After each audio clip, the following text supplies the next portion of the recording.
Good morning, everyone. I hope you can all see and hear me. I want to welcome you to our webinar series in the Interreg project LUCIA. It is a pleasure to have you all here. My name is Tarmo Korõtko.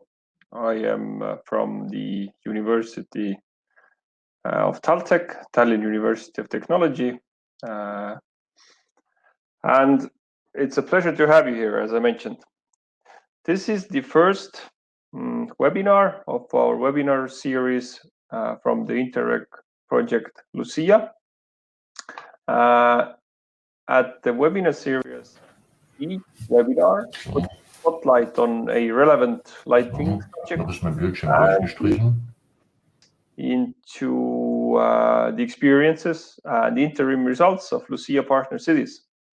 Each spotlight webinar will be co-hosted by selected LUCIA project partners. And after a keynote by an external expert, LUCIA partners will share experiences made at their pilot site so far. The co-hosting city presents a virtual exhibition room after each webinar and welcomes all participants for exchange and networking. Now, this current and first webinar is titled People First. In this webinar, we discuss putting people in the focus and also empowering citizens to actively co-create solutions for their city, which has gained increasing attention in the smart city discussions during recent years. This webinar will explore the role of lighting in building people-first smart cities. The LUCIA partner city Tallinn will illustrate how this approach is taken into account in the city's smart strategy and co-creation practices.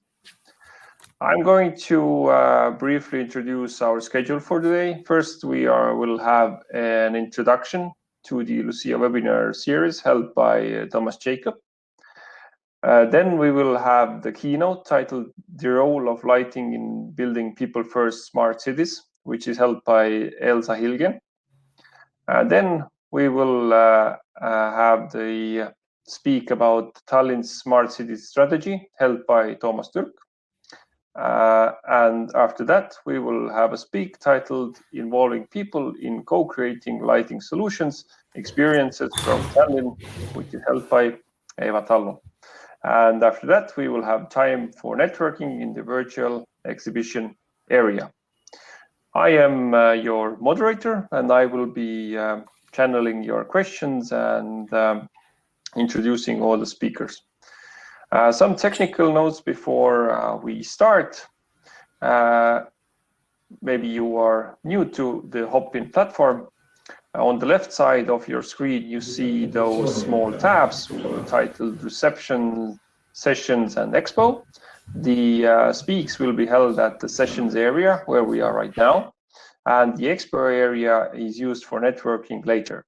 But please stay on the session site, because when you are leaving for the expo area, your session site will be closed, so you need to log in here again.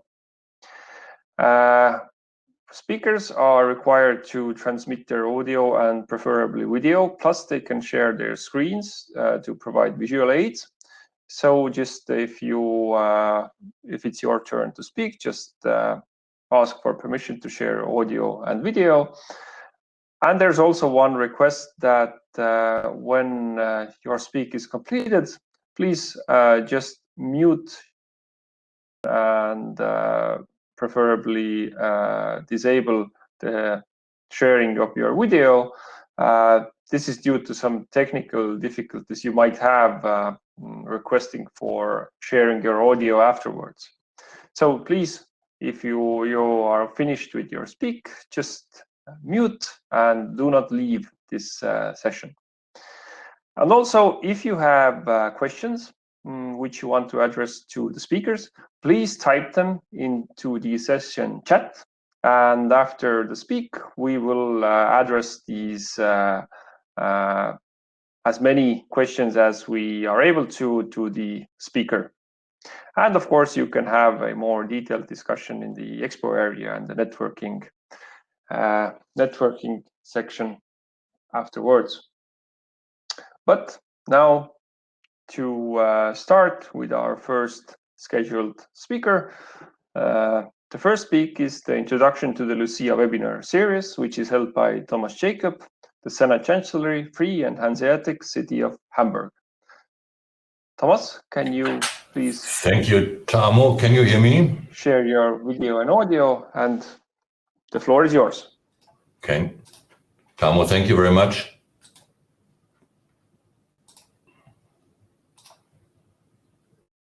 So can everybody hear me? Thomas, is it okay? It seems like we are not able to hear you.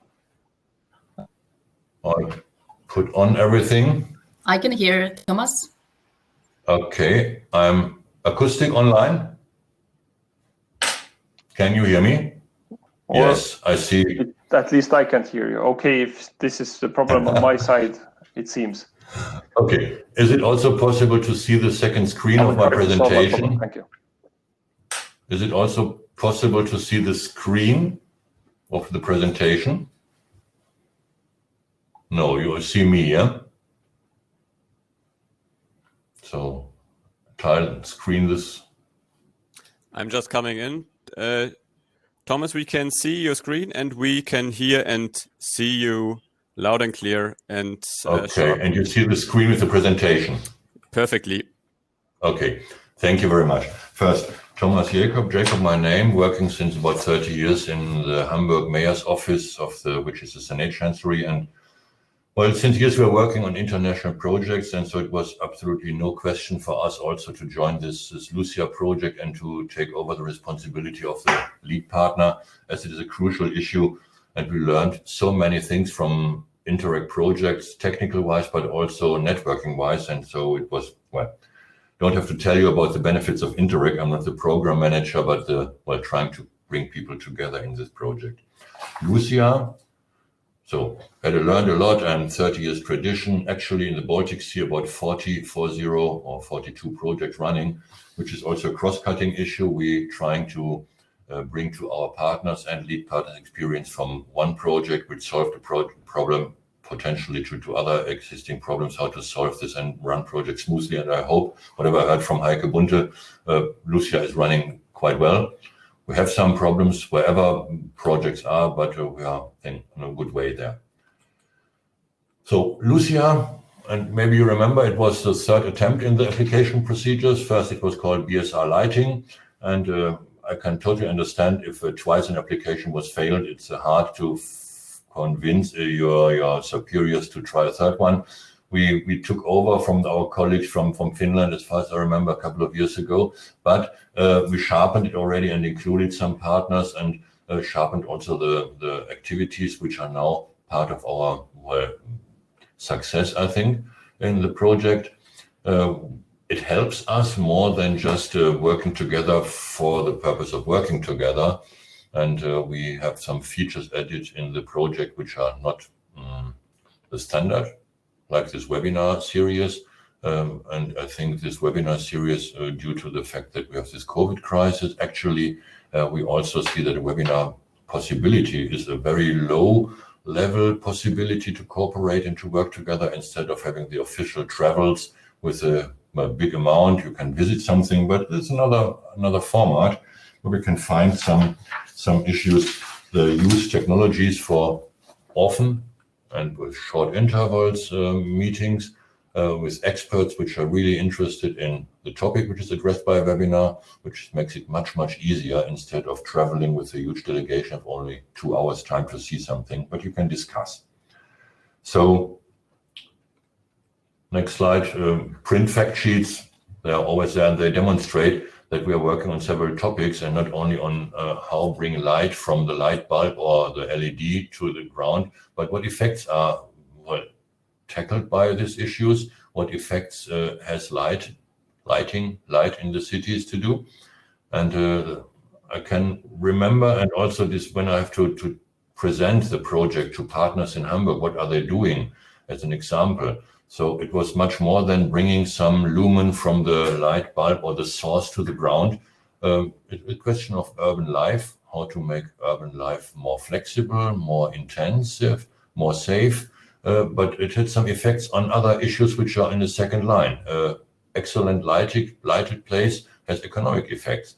We have a social acceptance for some spaces in city, and the urban planning departments are quite interesting in the effects, how to get more functions into space, in public space, instead of having, well, safety, security, but uncomfortable feeling, possibly. So this is an issue we had and we have always in mind when we're talking about lighting in cities and working. Let's go to the webinars, quite short. And a number of topics, 5 webinars, which are, well, always dealing with another topic that we are, well, on the one hand, working with these urban spaces, but with a tourism effect. And everybody knows, going to Venice, to the St. Marco place, or looking at the Tour Eiffel in Paris, you see how much effect light has on well-being, well-feeling on cities, and being ready to sit in a restaurant, to walk in the evening anywhere, if you feel safe, comfortable as a tourist, how big the effects are of light in cities. Again, needs and towards target group specific lighting needs. It's a big issue. So, and it's more than this simple question of safety at a parking place in the dark. Where can children walk? Where can elderly people walk? Where do we feel?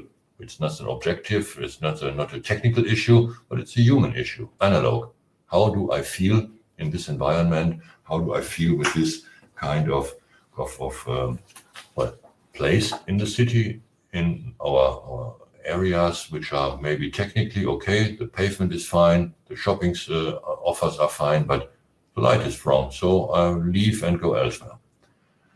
Economic aspects I very shortly and briefly mentioned are a quite important follower of that. A place where I feel comfortable, I like to stay. And I like to sit in a restaurant, and I like to walk for a shopping tour. I like to use to access a city center or not, take a certain means of transport.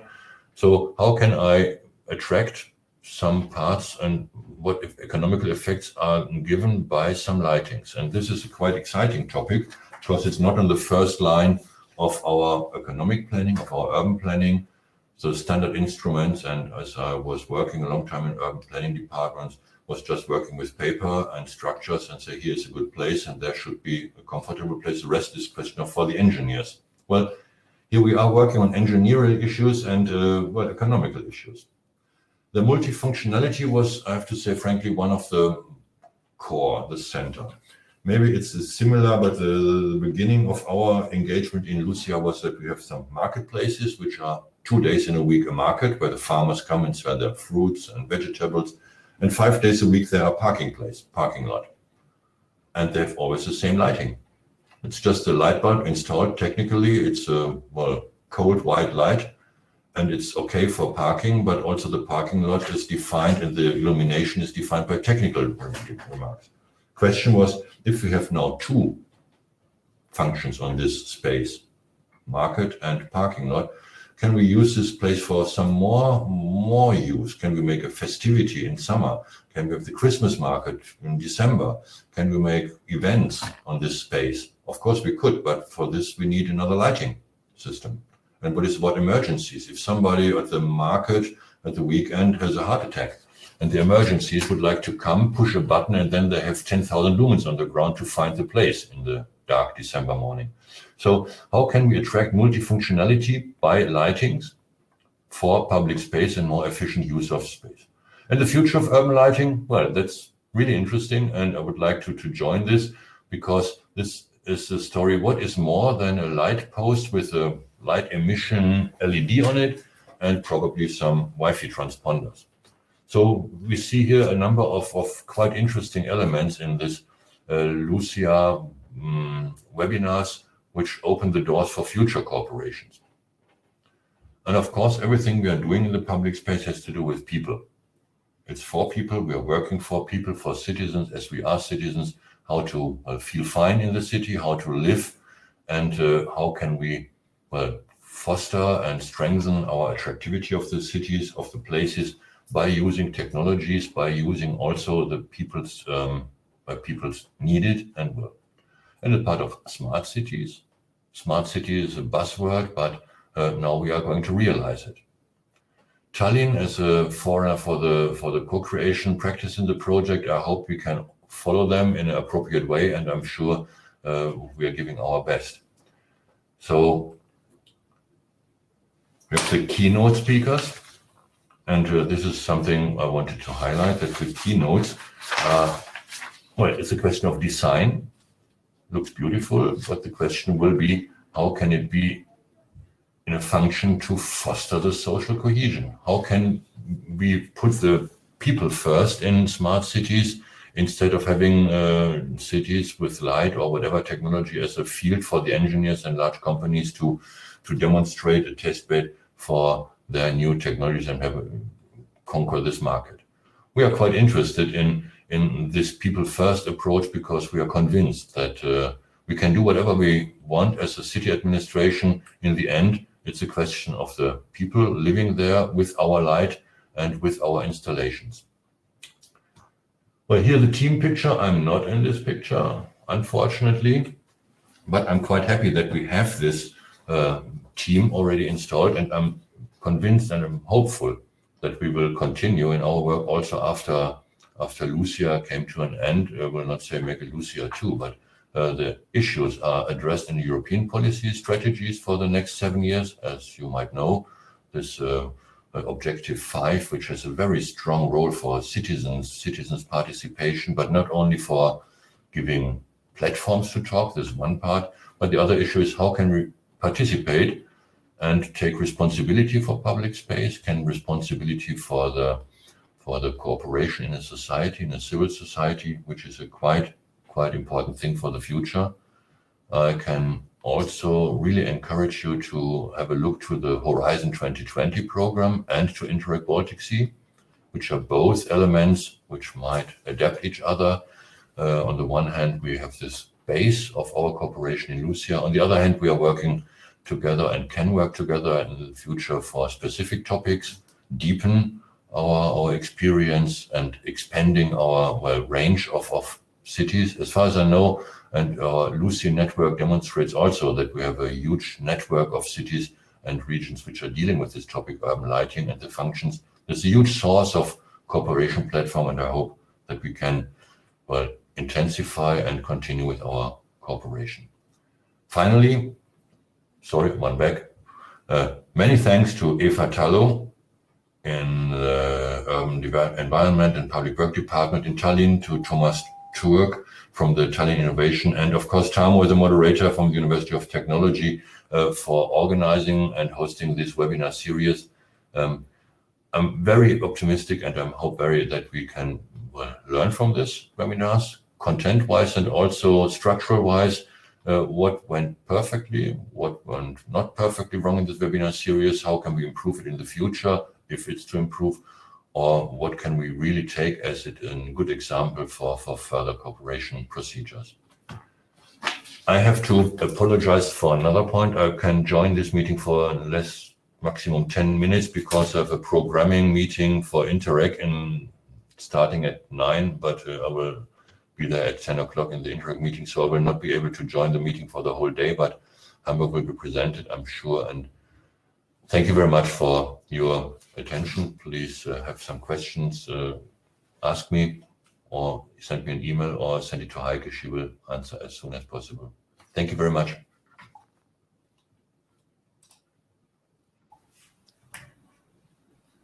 Tarmo, you're still muted. How to switch off the microphone? I don't find the button anymore.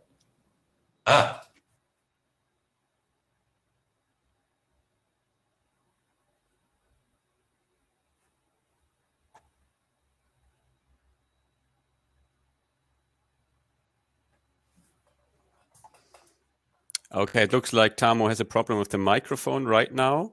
Am I right that you are unable to enable your microphone, Tarmo? Otherwise, you probably would have done so already.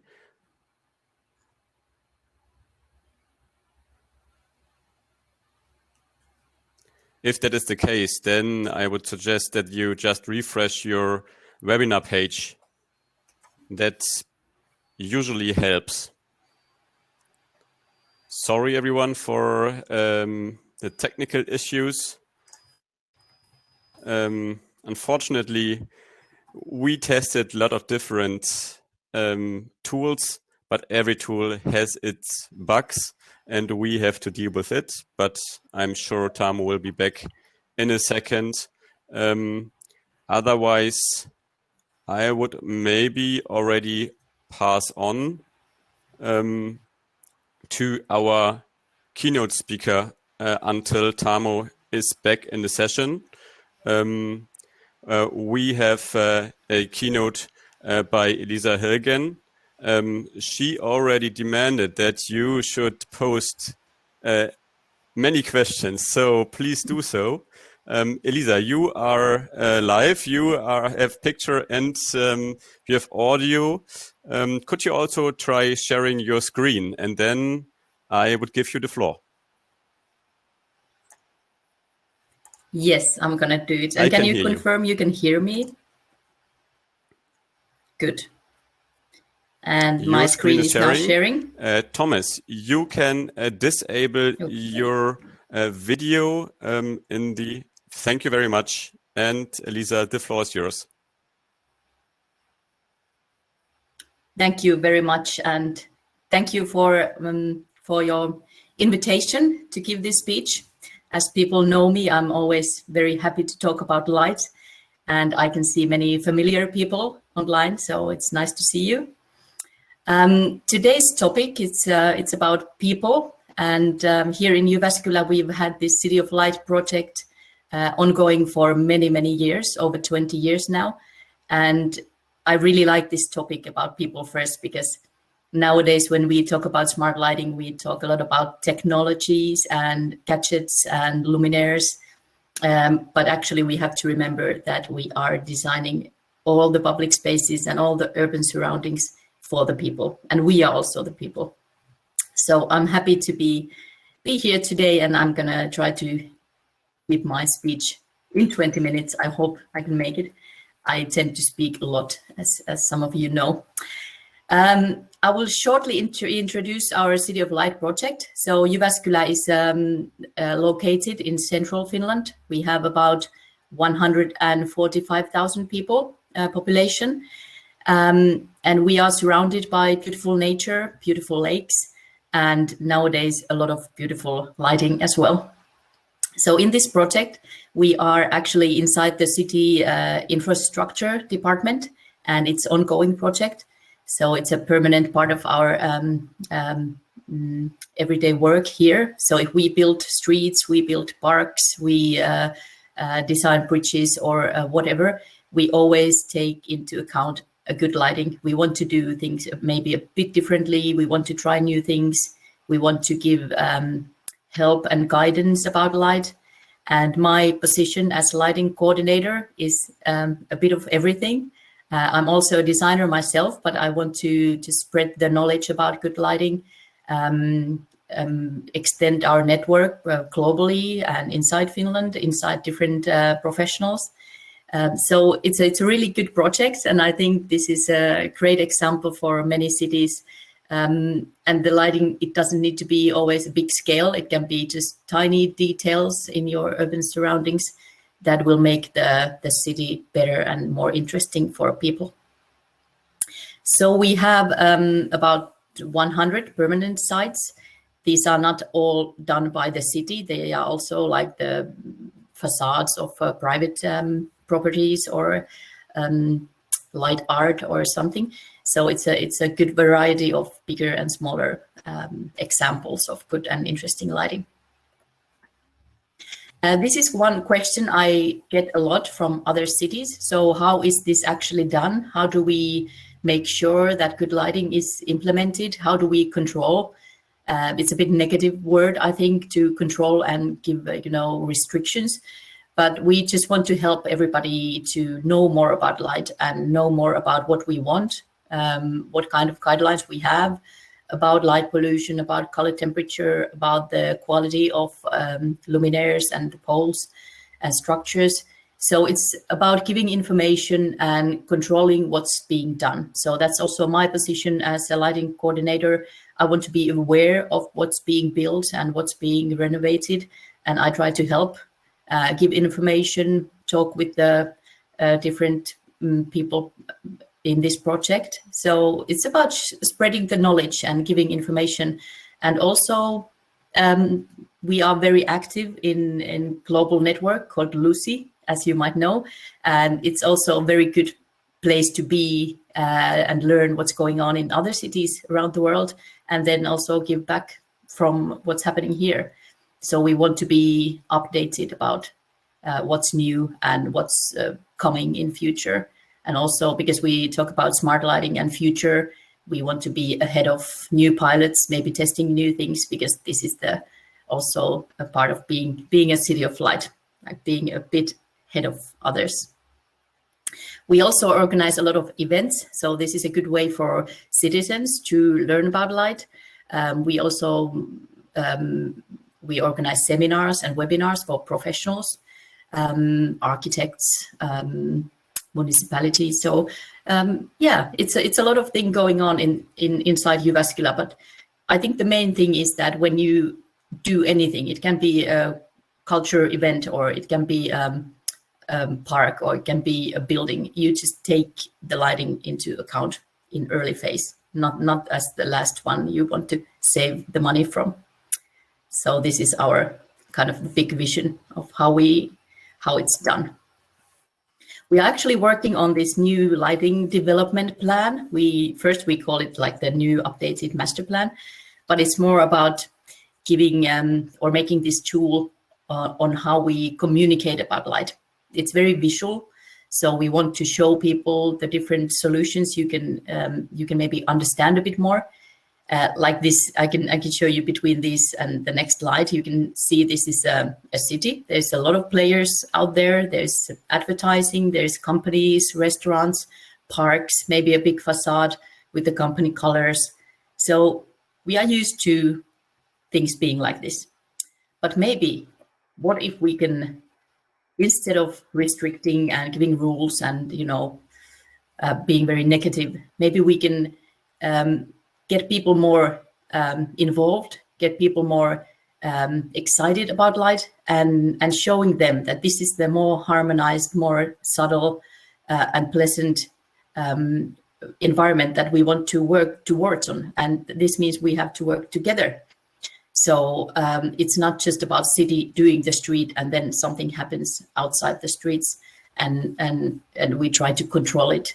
But it's about, telling about the common vision of how we want to see the urban environment. So if we look back to the first one, and then we tone down a bit, we make it more harmonized, maybe more pleasant for environment, for the dark sky, for the species. So everybody wins. This is our big picture. Hopefully someday we will make it. So smart lighting, what it means for people. Like I said in the beginning, we always think about the new technologies, new 5G, new control systems, drivers, sensors. It's about the technology. But we have to remember that everything we do is for people. And what does it mean? What does it give for people? What does it give more when we do it a bit smarter than before? So the first one, it's pleasant and safe lighting for dark hours. Even in Jyväskylä, even now in some areas, we just turn down the lights in the evening. That's the biggest, saving. We turn down the lights, of course, in the summer, but during the dark hours in the middle of the night when there's no one there, we just turn it off. Of course, it's a lot of energy saving, but it's not very pleasant. It's not very safe. People don't like it. So with these new technologies, of course, we can provide more pleasant surroundings, even for the dark hours. If there is someone, we can use sensors, we can use dimming profiles. That's just very smart, and we can provide a nice environment for people to move around. The next one allows people to be active longer. We use a lot of smart systems in sport areas or playgrounds. You can have a button to push and you can use the light as long as you want. We just want to encourage people to go out more and be active because, you know, we have a lot of dark time in the year. So if people just stay inside and get depressed, that's not what we want. We want people to be active and healthy and they can go out more and yeah, do things. It's being active in your life and we want to help that happen. Business, nightlife, economy. If we want to have people going to the centers, have the nice city center appeal, business doing okay. We want to do a good lighting, more inviting, more dynamic, maybe support events with the dynamic lighting, different seasonal change. We have autumn colors, we have Christmas. So with smart technologies, we can be more flexible of what's going on inside the city and maybe give more city appeal and more of the city image that we want. More to come. The last one, it's interesting because we know the future nowadays, it's next month or next year, but it means there's a lot to come. We can add services to our lighting systems. We can do mobile apps, extended reality. Maybe people can connect with the light and maybe do something with the lights. You can maybe adjust the colors, or whatever you want to do. I know the future, it's anything you can imagine. It will be very interesting. And I think this is a very good place to be in lighting business at the moment. These are very exciting years at the moment and years to come. So then when we talk about people, we have our light festival. It's been from 2003. And this is a nice way to get people to enjoy the light, get them to understand more about light, showing new permanent things that we do every year. We always showcase the new installations, but also it's very fun. It's dark time of the year. It's September normally, not this year, unfortunately. But people just want to come out, enjoy the light, be together, and have an experience about light, good memories. They remember some of the installation from years back and they just think it's the most awesome event in Jyväskylä. So I think light festivals and even smaller workshops, events, everything you can include people, it gives them, they get excited about light. That's what we want to do. Also understanding and learning, it's a big part of the light festival. So like I mentioned, the seminars, we always inform about new guidelines if we have something, more professional thing to share during the festival. Also cooperation in our light festival. Many of the installations are done by creative communities, schools, companies. So when people actually do something like hands-on work and they can say, I was part of this and I did this myself, that's always a bigger impact of, working together, as we know. So other tools to connect with people, just something we do here. I think this is I think every city is doing this already, but just to give some ideas. Our social media is very good. We do a lot of voting. Like this year, we were asking people of what kind of Christmas light you want, and they can be part of making that decision.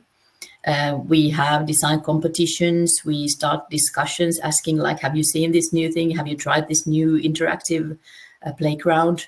So just to keep people informed and encourage discussion online, sharing articles, sharing knowledge. Social media, it's very powerful nowadays. Also, I've mentioned the multidisciplinary, but we work with the lighting. You always work with so many different people, like the environment experts, you work with shopping mall managers, you work with the restaurants. So you actually get to push the lighting enthusiasm to many different professions as well. And you find always something in common, and you can tell people that lighting actually has a lot to do with so many different disciplinaries. Then showing results and testing hands-on. We do a lot of test lighting. So we invite people to see, like today we are testing this new thing here on this facade. Come and check it out and give your comments. We do also guerrilla lighting events. Many of you know, people can actually hold the lights and be part of, testing the angles and colors. And it's always very exciting to people. So just playing with light and getting to, work with the luminaires and effects on light. Here is pictures from guerrilla lighting this year, February. This was just the yard of many of these houses, and a lot of people came, and there was some warm soup and coffee, and it was very nice feeling with the community here. And some people were actually very skeptic first, like very okay, I don't know, can I do anything? And I'm just here to watch. And then afterwards, they were so excited. Like one of these older guys was like, "Oh, I was holding the green light. Can you see it on the picture? And I want this framed on my wall." And so this is what we want to give, like get people, try out new things. And maybe after this kind of event, they will go around in the city and see lighting a bit differently, because they see like, okay, I know the green light has that kind of effect, and I was doing that. So they just have their own personal experience. And there was people from small kids to older people, every age. These are very fun to organize, and we've been doing this for many years. So I think this is from one of the earlier guerrillas, but this is something like the big message we want to give, like we love light because we are from Jyväskylä. This is our surroundings, this is our neighborhoods, and the light is something we can be proud of here in City of Light.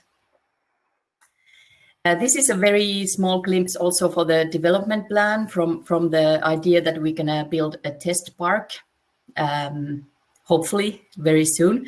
But this would be a place where people can come and check different color temperature, check the integrated lights on the benches, maybe check what it looks like if the tree is illuminated from this angle or from up or from down. So just like a small living lab kind of test park.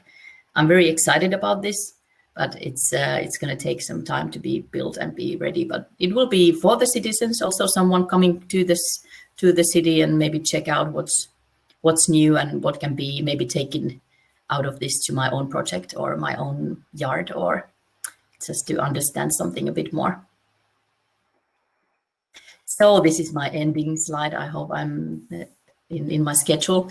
So smart. As many of you know, we don't really like that word anymore because everybody's talking about smart. We talk about, connected cities, whatever. But smart, I think in Jyväskylä and in my personal view, it doesn't only mean, technologies. It means about a smart way of thinking of what you are doing. In big picture, we have to think about good project management, good resource wisdom, think about environment, think about how things are done and what is smart, actually, what is useful for us, for the people. And cities are made for people. That is the message here today.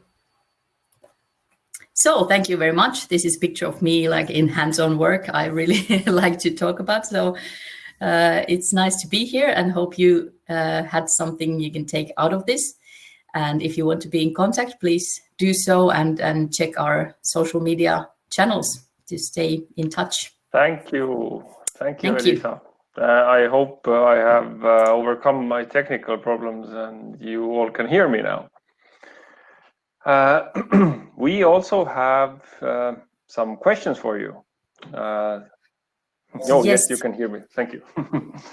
So first question, is working with light an official policy in Jyväskylä, or is this some kind of the initiative of individual people?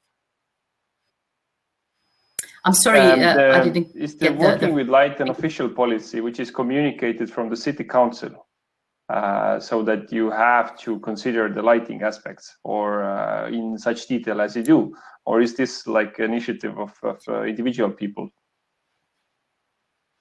Well, it depends on the project, because in some cases, the very good and professional lighting plan is demanded, but it depends on the building or the project.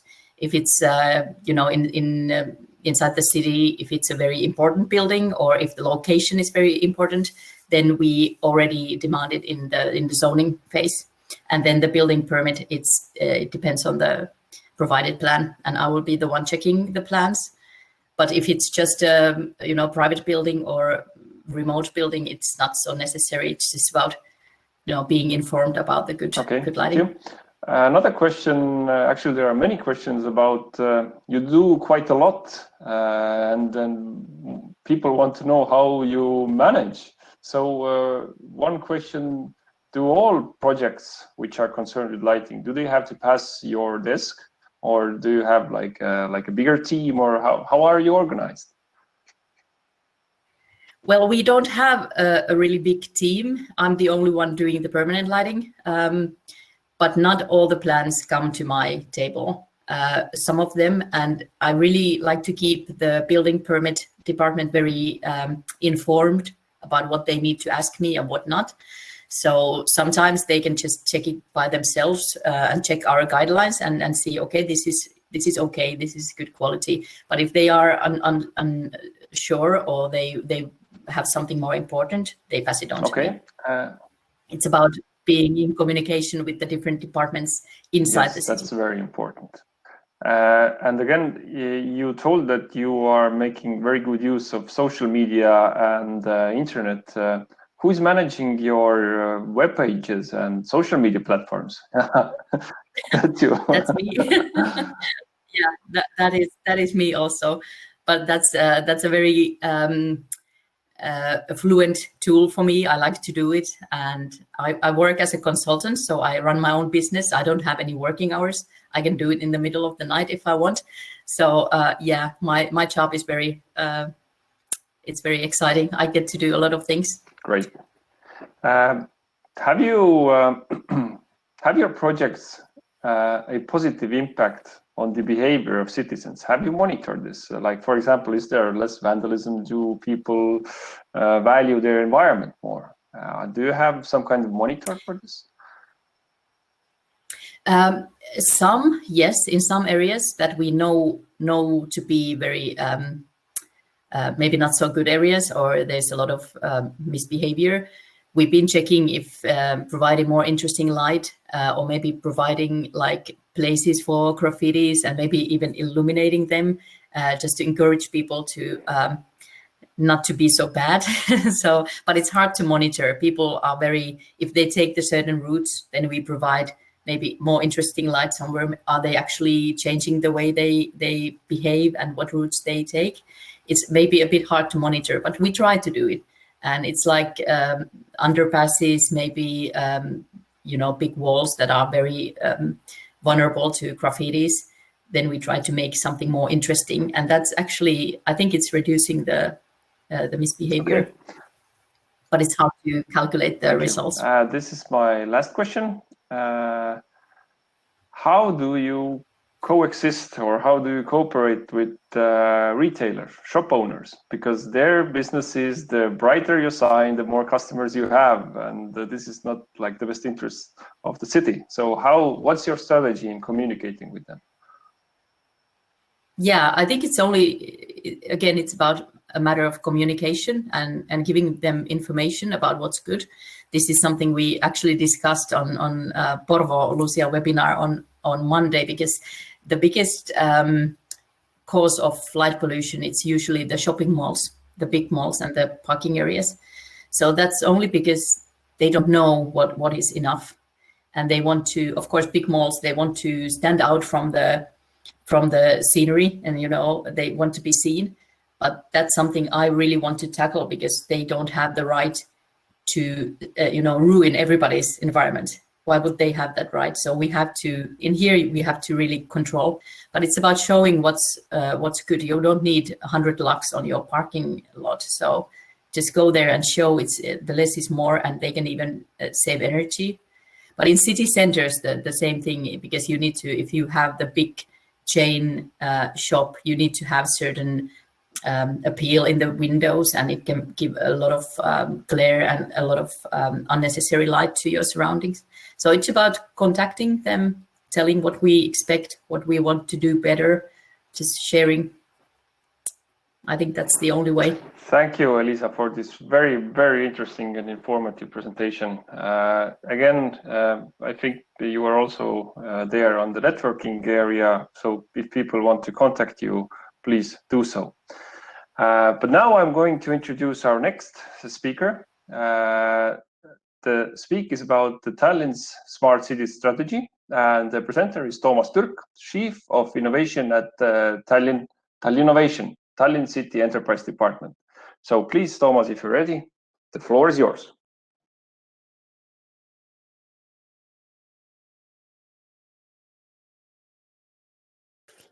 Please, could you unmute yourself?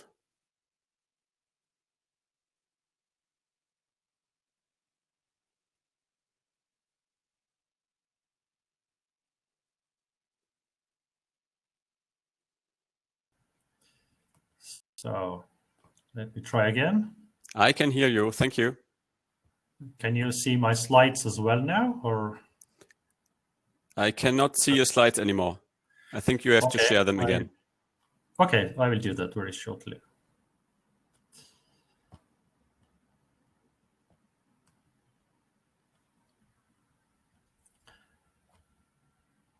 Yeah.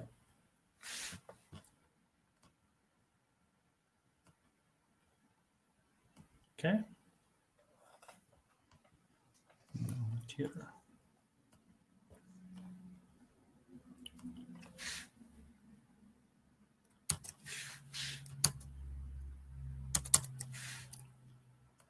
Okay.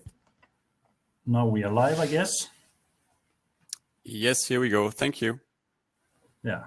Thank you very much for this opportunity to give you an overview what we do for the smart city, especially here in Tallinn. Yes, I'm responsible for the innovation in the city of Tallinn, and as I've been for some years already also the smart city cluster development manager here in Estonia. So I know that what your project and what challenges you have. So it's great to share our insights, and I'm sure that my colleague Eva will tell you more in detail what are the exact project that relates to your project overall and what are the examples from Tallinn. But let me start with some of the information that we need to discuss when we talk about the smart cities. And this is about, of course, the different technology perspectives. And is it like active way to do the smart cities, or is it a passive way? And I'm really enjoying that all these people are talking about the people first. And this is also where we see that the narrative for Tallinn is on the way. So we see that this is a distributed active way to engage the smart city activities. And of course, when we look at this technology perspective, there is also the very famous question that there is an answer, but what was the question? And this is the current situation we are actually seeing in Tallinn traffic, for example. So there are robot fights already, and this is where we have to put another question, which is also important. So how we actually do the innovation, and what is that leads us towards the innovation, how we actually accelerate and scale it, because we just don't need a project or program. We need more concept when we need more results based on that. And coming to the Tallinn overview, of course, we are very much looking that it's a destination for digital direction. We see that Tallinn is one of the digitally most livable cities, at least in this side of the Baltic Sea. And of course, we also see that there is a lot of innovation coming out already, and this is where we can see that our stronger examples coming from this startup scene. And of course, we would like to see also the street lighting or lighting overall initiatives and new ways starting from Tallinn in the near future. But yes, For us, the strongest competence is coming from the e-governance. And this is where we have the digital solutions in place more than 20 years already. For example, the mobile parking or also the development of document management. But there is also very old solutions that we provide and are also implemented all over the country. And this is the most important thing, is that everything we do is based on trust. And it's really difficult to get one, but it's very easy to lose. And this is where it comes to the point where the intelligent city, as part of the smart city concept, is really important. And this can be based on smart citizens. And of course, there should be this active community and innovative solutions that can boost this intelligent city perspective. But it also has a very important topic about education and political support. And if we don't have these components, then we can say that this smart city is just on the paper, and then this is not that is in live. So what can be, for example, in our perspective, the local government role and action? And of course, there is this possibility to go on with the citizen engagement in different ways. But it's more important also to look at innovative education that supports the new ways of doing the bureaucracy, and of course, how to reduce the data management. How to increase the importance of data management. And this is what actually is basics for our e-society that we have built here in Tallinn. And this is about different e-governance tools I mentioned already, but it's also about developing smart streets or smart ecosystem and mobility and etc. etc. And of course, to provide these services online, we can also engage global citizens, and there is this e-residency program available also. Coming to the smarter part is also how to put the efforts in active and healthy lifestyle. So living green and healthy life is very important. And there are several solutions which Tallinn has carried out. For example, we have the experience with a free public transport now, and we also see that these global activities which started as part of the circular economy or the World Cleanup Day, which just was in live a week ago. This is something that smaller cities can also put on a map on the global perspective, and this is very much supported by, of course, these solutions which coming out from this, for example, mobility and also the data and educational parts I mentioned. So for the city governments, this is also important to how to provide the transparency, and this is a key element for every city. And in our case, we also integrate very much the information inside of the organization to combine it with outside parts, so the citizens or the businesses, for example, and visitors can see the same level of information if it's available. For the cities, also the technical parts come in, and for us, the most important is of course, we like to see more this geographic information components. So if you put something in a visual way, this is more understandable for everyone.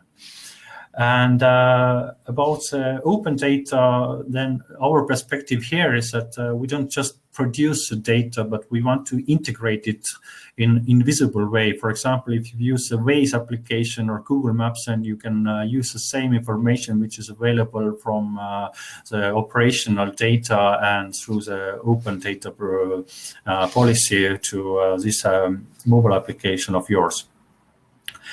And of course, there is a lot of discussions about that if you do everything in digital way. So how do you involve these people who are willing to submit the papers? And of course, you can do the process itself in digital way when you have these paper documents, and you can process this for yourself in a digital way. But at the same time, there is an example, for example, that this digital and also this physical requests, they can be assembled in the same process and in the same way. So it's just up to the process holder or the service provider how to include these services. And also how to include the accessibility information, which is also important. So how to provide this access to all the services which the cities are providing. So there are so many challenges in that case. And then of course you can build like dashboards and all these examples where you can put this information on one screen and then or just to share this information with the citizens. So coming to the Tallinn perspective, an example is that we are currently developing a new city strategy for the 2035 perspective. And as you can see that this people first perspective is very important, especially when it comes to the city space responsibility and also good homes, mobility, and the society building. So this is where we can share more information later with you if you are interested. There is another perspective where Tallinn is currently very much focusing is about the green perspective, because we are the top finalist was a Green Capital 2022, and this gives a lot of new perspective for the businesses, for example, how this climate change or how this air quality, waste, water, energy performance, how this will be changed. And then there is so many things, and I'm sure that all that relates to this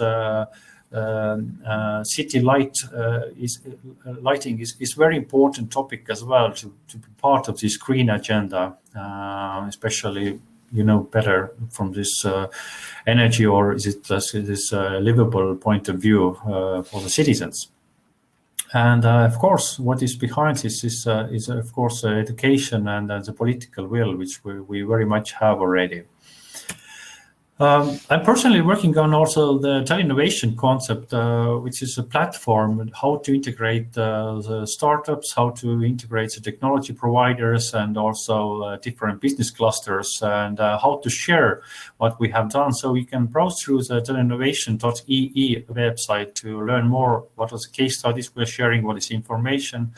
And looking forward to one day also greet you here in our briefing center, which is also a physical place, but not currently so much in use, where to provide information about what we are doing in this innovation part.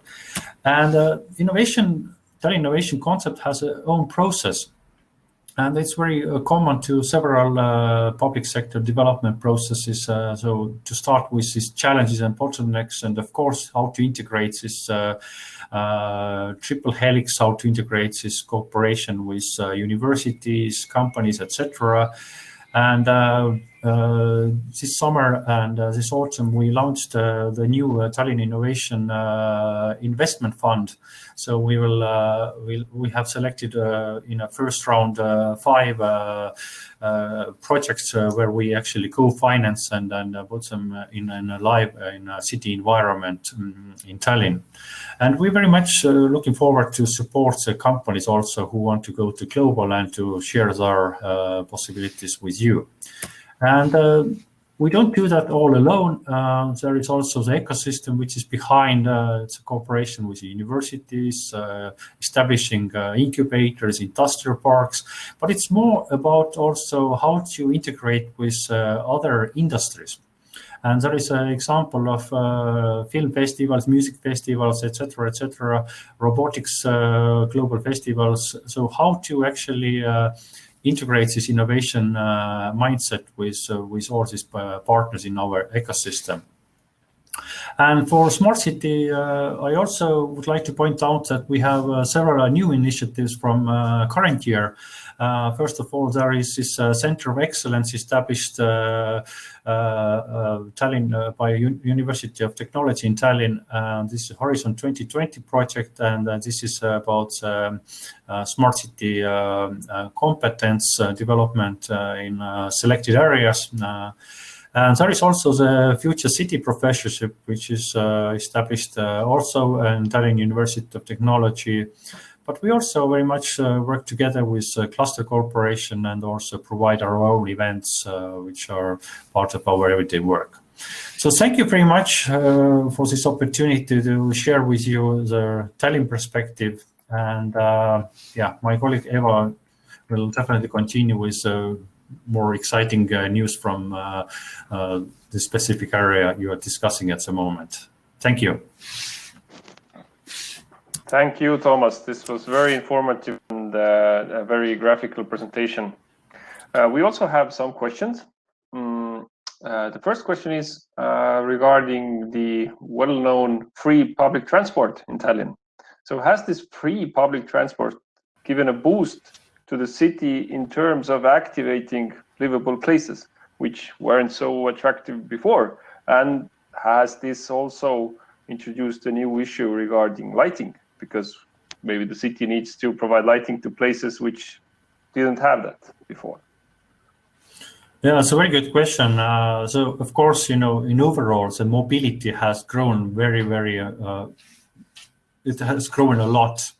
And this is really showing that there is demand for this public transport access. And as we also need this integration with these new urban areas which are, developing in the city. And I'm sure that all these questions related to lighting is also on a topic, on a table. And there are new concepts which are, we have this, let's say, kind of innovation competition also for the new bus stops, for example, etc. So it's a very good question, and then we will keep you updated, I guess, very soon. Thank you. There's a question regarding the initiative Green Tallinn. Do you have some more detailed numbers or description about the strategies, how to reach those milestones you set? Maybe web material, or you can comment those numbers by heart? Yes, of course. The basics for this Green Tallinn is this European Sustainable Energy and Climate Action Plan. So minus 40%, even more in some cases. So this is also, the main agenda for us. We have very specific data available, but we will publish it later in October, as we have the final application to submit and the presentation to do for the Green Capital of Europe competition. But we also have, yes, this Green Capital website up and running, and then we also have dedicated documents and calculations soon be accepted on city government level. Thank you, Toomas. Sadly, we are well behind schedule, so if we have other comments, please address them in the chat, and maybe Toomas can provide answers in the chat as well. I now want to introduce our next speaker. The next speaker is about involving people in co-creating lighting solutions and experiences from Tallinn. The speak is given by Eva Tallo. She is a chief specialist at Tallinn Urban Environment and Public Works Department. So Eva, please. So thank you, Tarmo. Can anybody hear me? Hear you. Okay, good. So I'm going to share my screen.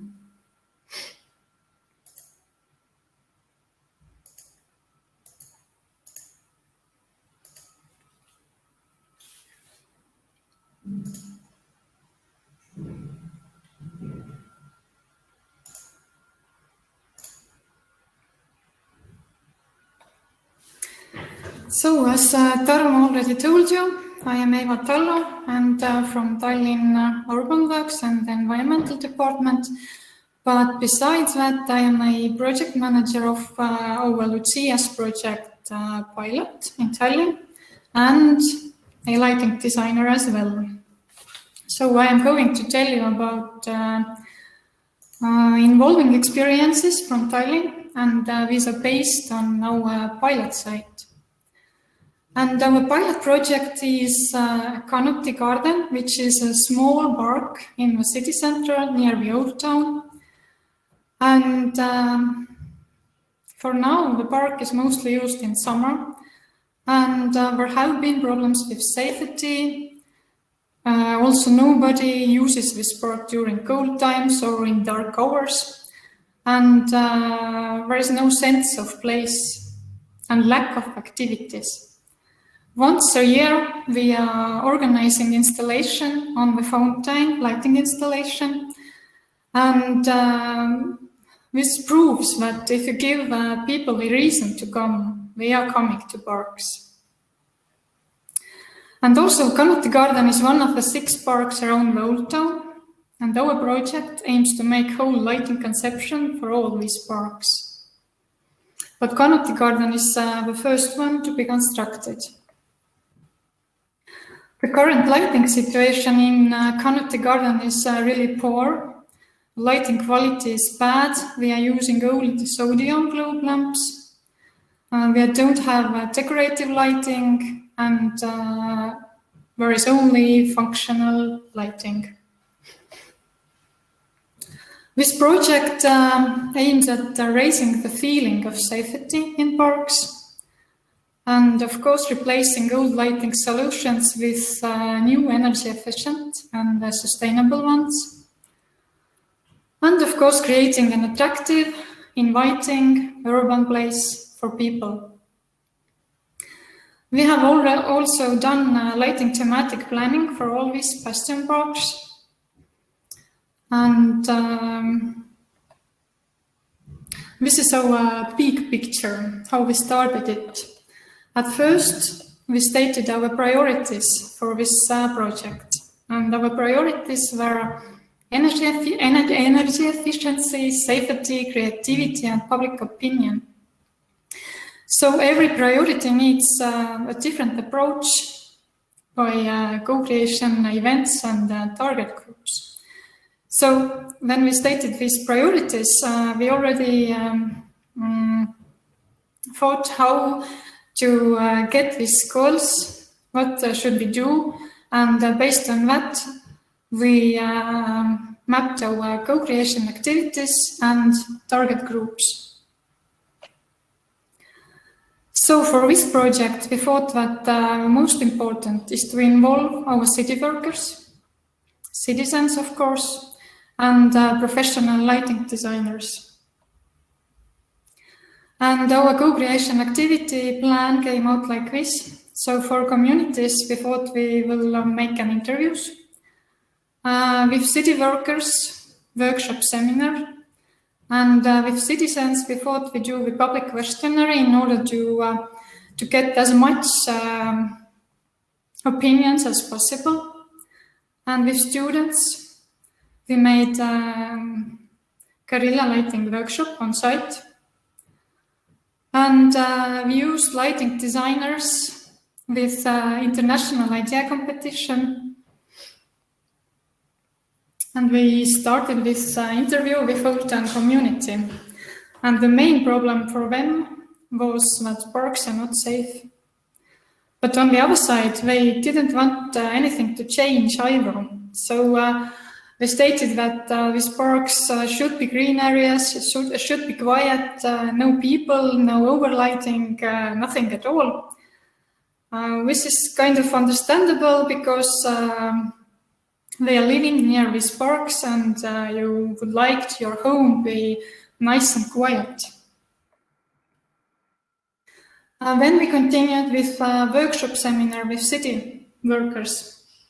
And we discussed about different aspects of parks and park lighting. And changed information and explored citizens' problems concerning parks activities, maintenance, vandalism, safety, and so on. So in workshop, we found keywords for good and bad illumination. And in the practical section, we used the schemes and maps and set up park zones, activities, and even suggested concept for lighting, how to light and what to illuminate. For citizens, we used public questionnaire, and this was based on Maptionary tool, map-based survey tool. And this was really good tool because people could mark their suggestions on the maps and also answer the questions and give proposals. So citizens provided almost 600 proposals on maps and a number of general ideas. And this kind of idea gathering on lighting was the first inclusion project in Tallinn. The general opinion was that lighting in the parks is poor, and people wanted more activity in parks, more installation, urban artworks, cafes, and for now, most of them just walking or passing through these parks. For desired lighting, people mentioned that lighting should be calm, cozy, balanced, reasonable, soft. And we wanted us to avoid light pollution, protect the ecosystem, and we didn't want colorful lighting. So we were really surprised by these answers, but we found that our people are really smart. And this example of questions we asked, like what should be illuminated in the park, and for which purpose do you use Bastion Belt parks, and so on. And we had a chance to compare the feeling of safety and real safety.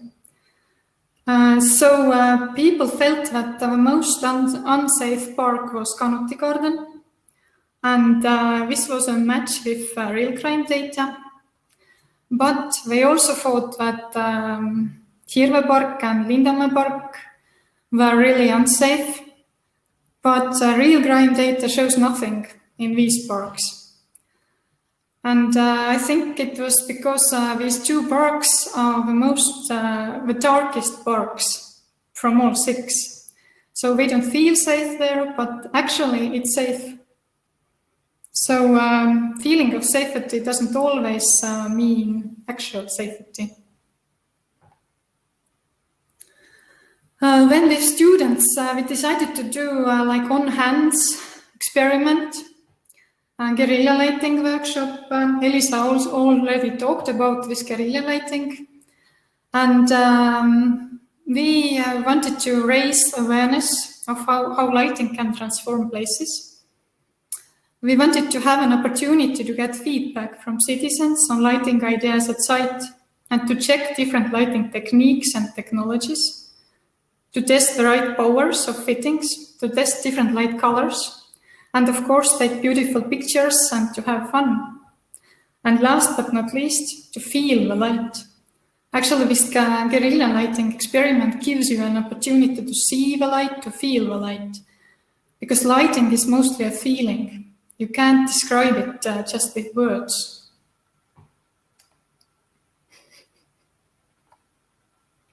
So here are some pictures about our guerrilla lighting, where we tested warm white light and some colors added.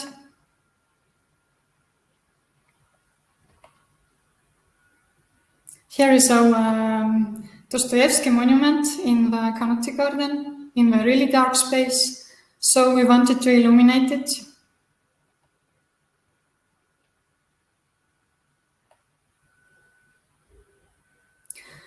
So what did this experiment taught us? Actually, these positive emotions come from colors and dynamic lighting scenes. It is strange because in the public questionnaire, citizens mentioned that we don't want colorful lighting. But as a conclusion, I think that we have to give citizens more lighting festivals, lighting installations to get this joy, because everyday lighting should be calm and not colorful. So in Keynote Garden, we also saw that we have to see the big picture, because all the surroundings have to be illuminated as well. When it was really difficult to illuminate big trees over 20 meters, energy consumption will be too high if you want to illuminate them from the distance. And the last activity was international idea competition. And for this competition, I used every earlier activity input to put together this technical description. And actually, this competition went really well. They had 15 teams for 6 different countries participated, and 3 of them were selected to submit full competition work. Zenisk, Rambol, and Valova all had excellent works. And we selected Valova design as our winner. So here you can see a little bit from Valova work, but if you are interested in these works, they are all uploaded to our virtual booth. Here is some examples of Rumble work and from Zenisk. Actually, all these works were really different, so it was a challenge to choose. And here is our park now. And here is a picture of this same park, hopefully next year, with co-created lighting.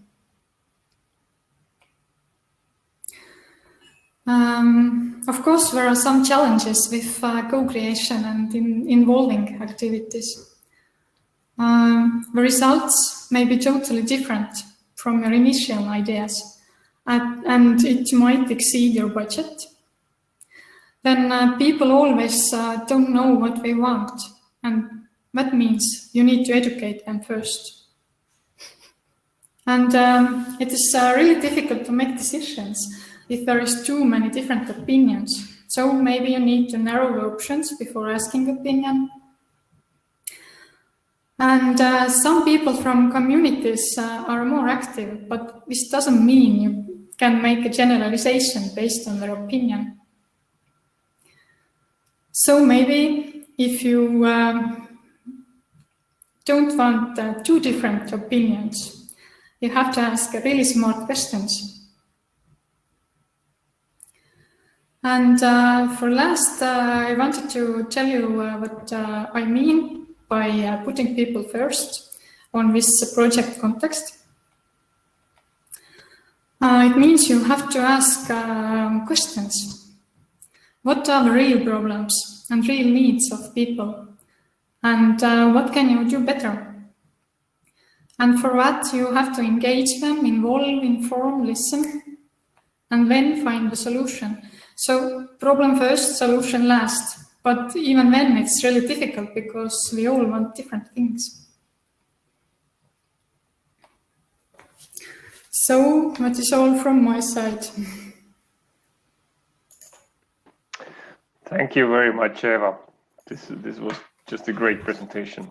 We have time for some questions as well. First of all, regarding the questionnaire about the perception of safety, can you enlighten us, how was this carried out? Was this asking people on the spot or through other channels? Actually, it was asked while public questionnaire, and they had to mark on the maps the unsafe areas. And we asked already also the questions about that. So it was like double. You marked unsafe areas, and then you had a question about which parks are more safe.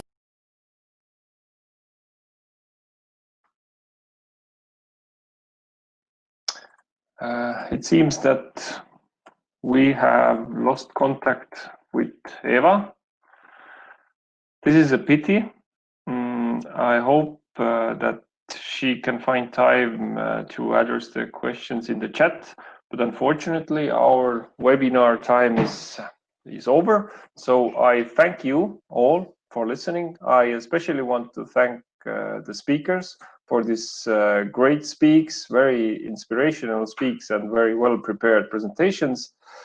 Please take your time to visit our expo booth, and also feel free to enjoy our next webinars in our LUCIA webinar series. I thank you and goodbye.